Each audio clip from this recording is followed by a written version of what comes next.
আমি করব পনিরের কোপ্তা কারি, তাই জন্য পনির নিয়ে নিয়েছি আমি। এবার এটাকে আমি একটা গ্রেটারের সাহায্যে গ্রেট করে নেব, ভালো করে একদম মিহি করে গ্রেট করে নেব। এতে আমি দিয়ে দিলাম কাঁচা লঙ্কা কুচি, কিশমিশ কুচি,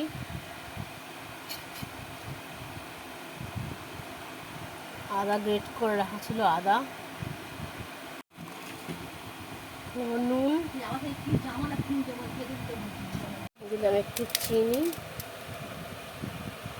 একটু লঙ্কা গুঁড়ো, হলুদ গুঁড়ো, জিরে গুঁড়ো, ধনে গুঁড়ো, একটু বেসন। বেসনের পরিবর্তে ময়দা দিলেও ভালো হয়। একটু ঘি, সামান্য ঘি। এগুলোকে একসঙ্গে খুব ভালো করে মেখে নেব। এবার এরকম আমি গোল গোল শেপ করে সবগুলো তৈরি করে নেব।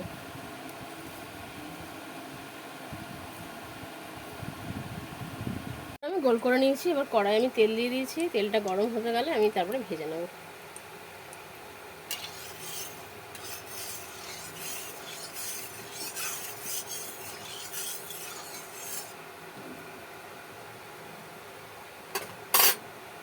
সব এখন দিয়ে দিয়েছি, এরকমভাবে লাল লাল করে ভেজে আমি তুলে নেব। এগুলো সব ভেজে আমি তুলে রেখেছি। ওই তেলের মধ্যে আমি সাদা জিরা তেজপাতা ফোড়ন দিয়ে দিয়েছি।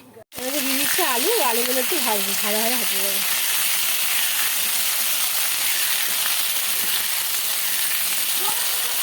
মশলা বানিয়ে নিচ্ছি, দিয়েছি আদা বাটা, দিয়ে দিয়েছি হলুদ গুঁড়ো, লঙ্কা গুঁড়ো, জিরে গুঁড়ো আর ধনে গুঁড়ো দিয়ে মেখে মশলাটা বানিয়ে দেবো।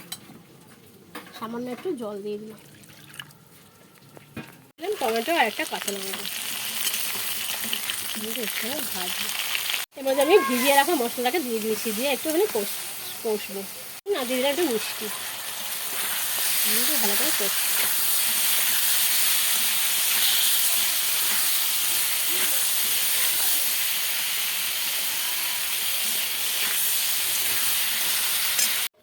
খুব ভালো করে আলুটা সিদ্ধ হয়ে গেছে, আমি একটু জল দিয়ে দিয়েছি। এটা ফুটে উঠলেই আমি পনিরটা দিয়ে দেবো। এবার এই পনিরের কোপ্তাগুলো আমি এর মধ্যে দিয়ে দেবো, দিয়ে বেশি ফোটাবো না, দিয়ে আমি বন্ধ করে দেবো গ্যাসটা।